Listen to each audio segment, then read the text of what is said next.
Hey guys, I'm Tiffany, and in this session we're going to be talking about one of the biggest things that hold beginners back from crocheting garments, and that's not understanding how a crochet top is actually built. A lot of people assume tops are complicated because of sizing or shaping, the ease, or even the math. Dun dun dun. And while those things do matter, they're not where we need to begin. They're not where we need to start. So today we're focusing on structure only. That means I'm not teaching you how to size a garment, how to calculate ease, or even how to customize the fit of the top. Instead, I want you to understand the 5 most common ways that crochet tops are assembled in the first place, so that way when you look at a pattern, it finally makes more sense. One helpful thing to know going into this is that these 5 structures also naturally move from the most joining required to the least joining required. And if you've ever thought, man, I love crocheting, but I really don't like sewing pieces together, then this will help you choose projects that you'll actually enjoy and want to finish. I've also put together a 1-page visual handout that shows all 5 of these structures in one place. If you're someone who likes seeing things laid out visually, you can grab that handout and follow along as you go.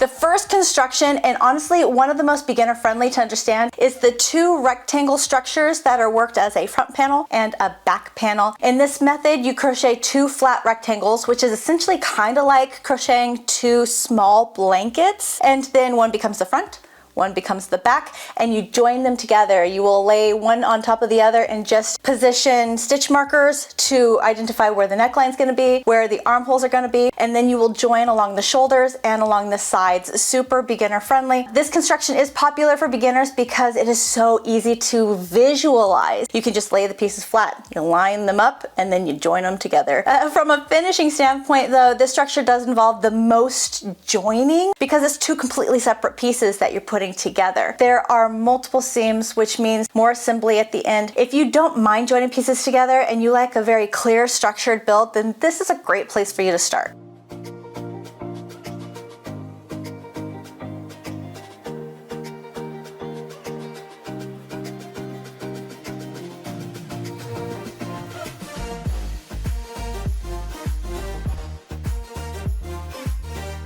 The second structure is also involving 2 rectangles, but in a completely different way. Instead of creating a front and back, you're actually going to create like one side and the other side. So these are going to be really long, thin strips, and it's going to basically lay over your shoulders. So it'll need to start where you want it to hit on your body, be able to go over your shoulder, and also hit on the other side of your back where you want it to stop. These 2 rectangles can either be crocheted long ways, but a short, few rows, or it can be really thin and just a lot of rows. And the idea is that it's less joining because you just flop them over your shoulders, meaning you don't have to join along the shoulders. You just have to join along the front, the back, and the sides. Some people prefer this because it creates a natural V-neck without having to do any extra work for forming that V-neck. You just join up to a certain spot, automatic V-neck.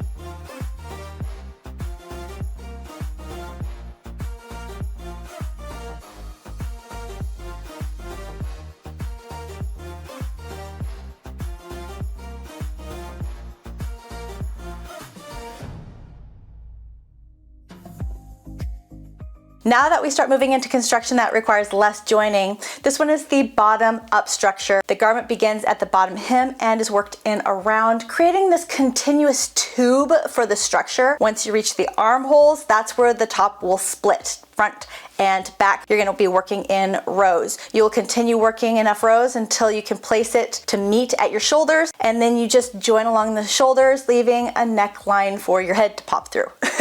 right? So this technique honestly requires even less amount of joining because you're really just joining along these two shoulders. So if that is something that will help you out, you like that idea, then I would give this one a try. Check out my handout for a visual aid that might help you a little bit more. But if you do prefer less finishing, but still like clear construction steps, then this method is a great option for you.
Next is the hexagon construction, which often surprises a lot of beginners. In this method, you're crocheting two identical hexagon shapes. Those shapes are then folded and joined in strategic places to create sleeves, a body, and a natural shaping. What makes this structure so appealing is that it requires very minimal joining. You're just joining along the shoulders and the top of the sleeves and the front and the back. But the sleeves are already created. You don't have to create sleeves separate and join them to the garment. They're already there. So if you dislike sewing pieces together, but you still want a garment that feels thoughtfully designed, this is a fantastic structure to explore.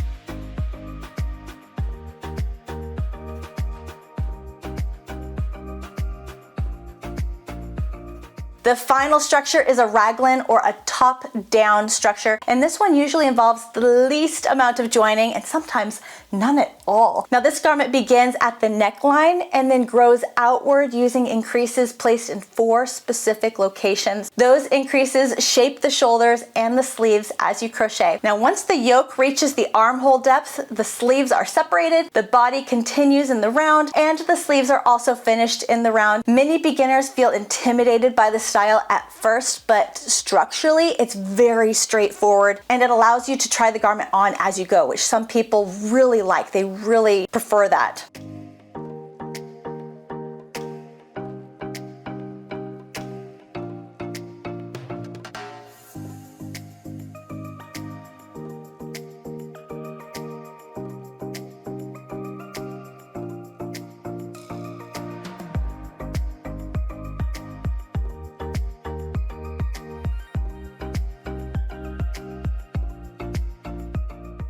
So let's recap. We've looked at 5 common crochet top structures, moving from the most joining required to the least joining required. Honestly, understanding the spectrum can completely change how you approach garment patterns altogether. So if you enjoy assembling pieces, go for the 2 rectangle shapes that you just put together. Great fit for you. If you prefer minimal sewing and continuous crochet, maybe give the hexagon tops or the top-down structure a try. You might really like that. It might make it a much more enjoyable experience for you. The biggest takeaway of this whole presentation is you don't need to understand everything in a pattern to get started. If you can identify the structure, you can approach the project with confidence and build your skills from there. If you'd like a simple visual guide you can come back to later, I've created a free 1-page handout that shows all 5 of these top structures from the most joining to the least, and you can download it using the link provided and keep it handy the next time that you're choosing a crochet garment pattern that you want to make. So thank you guys so much for joining me today. I really hope this presentation helped make garments not feel so scary. Happy crocheting, everyone!